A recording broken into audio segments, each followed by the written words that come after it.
Hello everyone, welcome back to a brand new video of Fox Flicks on Popcross Studios. Today we're looking at his second part of turning Roblox Doors entities into brand new SCP characters. Or monsters, I guess I should say. Let's hop in to part 2. After doing my first episode of Doors entities as SCPs, I honestly was not super confident that I'd be able to get a sequel out of this. Because a lot of the entities that I haven't done are just like floating, distorted faces, or some of them don't even have visuals, like the guiding light. But with so many people enjoying that last video and asking me to do a sequel, I figured I could just take some creative liberties with some of them. So let's see how this goes. Exactly, if it's just a floating face, make it a body. Duh, there you go, man. Doors entities as SCPs, part 2. Let's go. Hit like. I mean, honestly, who wouldn't do something like that? But either way, who's gonna be like, oh man, I was gonna make fan art, but it's just a face. Good evening, everyone. Slap! I am Professor Oakland, and it has been amply requested that I continue my lectures on subclassification SCP-R entities, which can be found in the recently rediscovered site r/d. This anomalous hotel is in the process of being classified as a Thaumiel class entity itself, but further research is needed as we are as of yet uncertain how the hotel manages to contain the entities within. I should also clarify that the definitions of our usual classification system are being slightly altered in regards to these entities. Go ahead, Technically speaking, they would all be classified as safe, because we currently believe they are unable to escape the containment they are held in.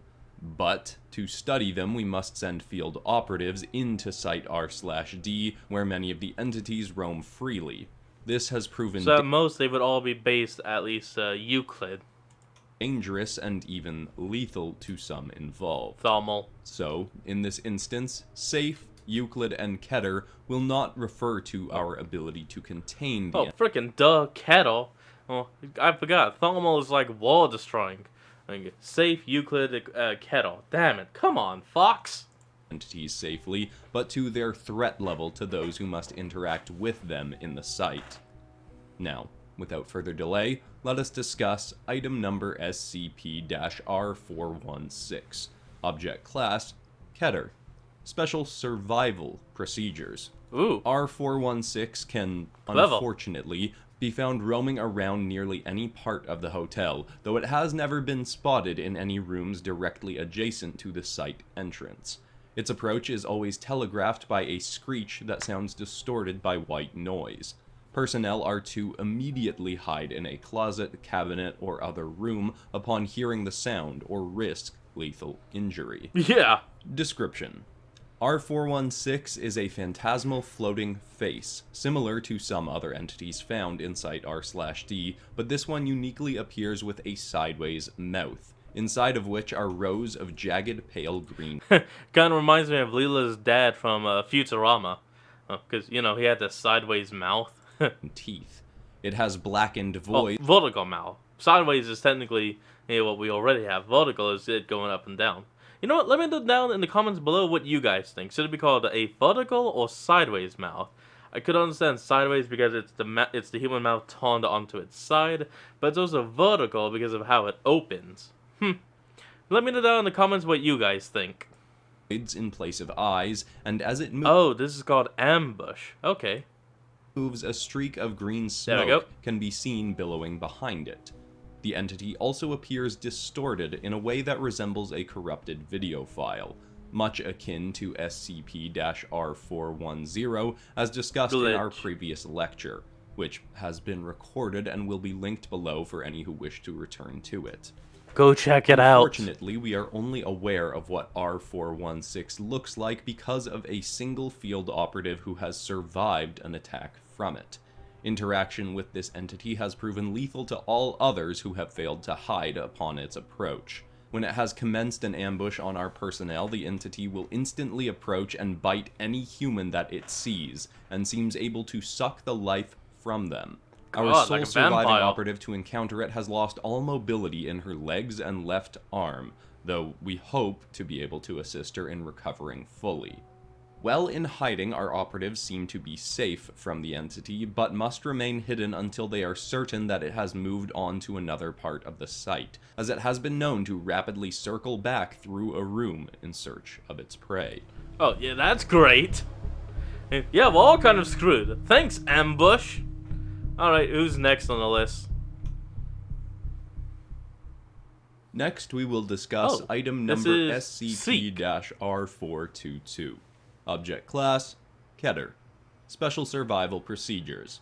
Like many of the previously discussed entities, R422 seems able to roam Site R/D freely, though it will not attack field operatives until they have traversed very deep into the hotel.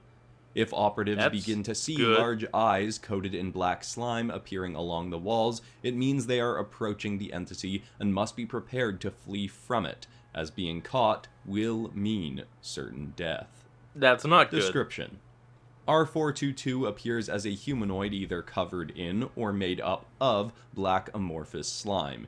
It has one large eye in the center of its head, which rarely has an expression that portrays a clear emotion. As said in the survival procedures, its appearance will be telegraphed in advance with eyes lining the walls and ceilings in the rooms approaching it, and once operatives do make it to the entity's location... For this one, does it just be like a character note at the bottom that says, even after he's left? No, even after you've escaped, you can still feel his eyes watching you from a distance. Boom! That was a little creep factor for you. It will appear from a puddle of black slime and then proceed to sprint after our operatives. It will chase them through usually 6 rooms before giving up its hunt for the time being. But as it follows, there will be more hurdles to overcome. The entity seems to have telekinetic abilities, which allow it to hurl furniture from its placement in front of our operatives to try and block their path. Oh, come on, man. Play fair. Cannot be directly used on living beings, or else the entity would have no reason to chase after our personnel. It also seems to have pyrokinetic powers, as flames will erupt from the floors in front of our operatives while they are being hunted by R422. Again, though, it is likely not an ability that can be used directly on a living being. Of course, it has also been theorized that R422 may simply enjoy the hunt. But at this point, he's an it is asshole. nothing more than a theory, as attempts to speak to the entity and learn if it has any conscious intentions have been fruitless thus far. The final obstacle will be that, in some cases, the entity has shown able to spawn large black arms from the walls ahead of its prey to try and grab them, or at least swat at them, to slow them down. As mentioned previously... Okay, yeah, Sieg is a real asshole, like, come on! I get that your thing as an entity, but come on, play fair, damn it! Being caught by this entity has proven in every case to be fatal. It allows the black slime from its body to slide across its victim into their mouths, ears, and nose, and quickly suffocates them and damages their brains and internal organs. While these chases could far more often be producing an elevated body count for our operatives, there has been one saving grace for any who have been chased by R422. An entity, which we will discuss next, produces a blue or teal light to appear ahead of those being chased by the entity to show a safe path for them to traverse through. It assists in other ways and scenarios as well, but we will discuss further in its entry next. Alright, we can move on from Seek onto the Guiding Light. Nice. Show us the friend. Item number SCP-R423. Object Class, Safe. Special Survival Procedures. Yeah. Inapplicable as this entity is exclusive. Yeah, Guiding is actually a very kind man. Or woman. We don't know. Helpful in nature, so far as we have concluded. Description. R423 has little in terms of appearance to the naked human eye, but will reveal blue or teal light at times to assist our operatives who have entered Site R/D. With that said, since discovering this entity, we have sent operatives in with specialized goggles that can observe different light and energetic spectrums, and we have been able to see at least one of the forms this entity takes on. It is an angelic, glowing figure that looks partially humanoid female in nature. Its body below its waist seems to shift into an amorphous semi-translucent plasma. There are forms behind it that hover off its body and somewhat resemble wings. Because it is nearly imperceptible without specialized equipment, our initial operatives to enter the facility did not notice this entity. But we believe that it has tried to assist every set of agents we have sent into the hotel. Yep. It will ever so slightly illuminate important areas and doorways, leading us to previously unseen discoveries, and, as mentioned, will do what it can to help keep our operatives safe from the more dangerous entities roaming the site. The light it produces appears somewhat similar to that made by SCP-R431, the crucifix found in Site R/D discussed in the previous lecture. We do not know for certain that there is a connection between that item and R423, but it is highly speculated that there is one to be found. Along with its ability to cast light guiding our operatives, it can also produce a sound like quiet chimes to further help lead us to important locations or protection.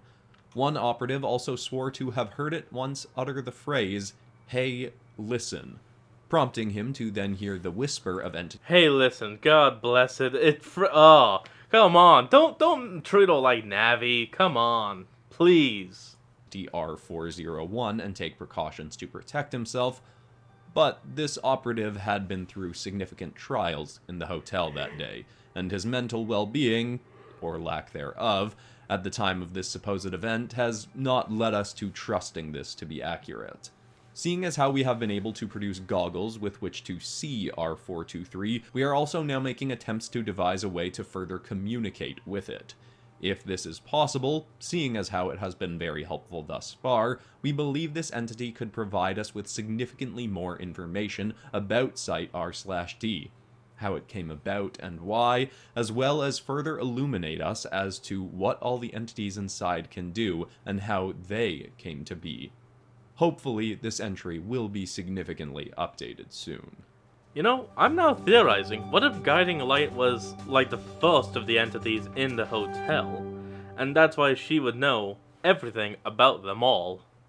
Finally for today. Oh, here we go. Oh, here we don't go. I'll be right back. And we're back. Let's go. Today we will discuss an entity that is dangerous, but less so than the aforementioned Keter class entities of Site R/D. Item number SCP-R417. Object class Euclid. Special survival procedures. Could be bad. Prior to entering any room of the hotel, personnel are to check the room numbers before and after the door they intend to open. If the door number is out of sequence, or if the numbers on previous doors suddenly appear scratched out or distorted, personnel are to avoid opening the next door. If they must open it, they are instructed to do so, then step quickly aside to avoid a potential strike from R417. Its assault is rarely lethal, but can still cause serious... This one is called Dupe, so he's a trickster. ...injury. Description. R417 can rarely be seen as more than a floating face, as it has only ever been briefly observed in blackened rooms lunging towards our personnel to strike before fleeing. God. Thankfully, using another setting of the goggles used to see R423, we have been able to see that the entity has a somewhat amorphous body that can shift into thick black smoke, allowing it to further blend into the darkness. The form it has been seen to take is semi-humanoid in nature, but with a large head, 4 eyes, with 2 being significantly larger than the others, and an extra set of arms spawning from its back. We do believe that this form can vary drastically. This entity is one of the more mischievous in the hotel, and will replace the number plates on doors before hiding away in the rooms it has altered.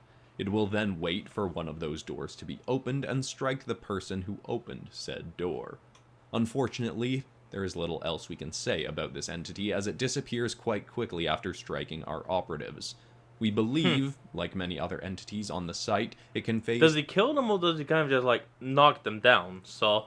...through walls, so that, paired with its impressive speed, means it is nearly impossible for us to follow after it when it has been spotted to attempt to learn more about it. I apologize for the lack of further information, but as always, these logs may be updated in the future. For the time being, however, that concludes today's lecture. Remember, all previous lectures on other subclassifications of SCPs have been recorded and are accessible for watching or rewatching. Links will be provided. But for now, thank you for your time, and good night. And that's it. That's the last of it. To be honest, this is one of his shorter videos, only 14 minutes. A real surprise.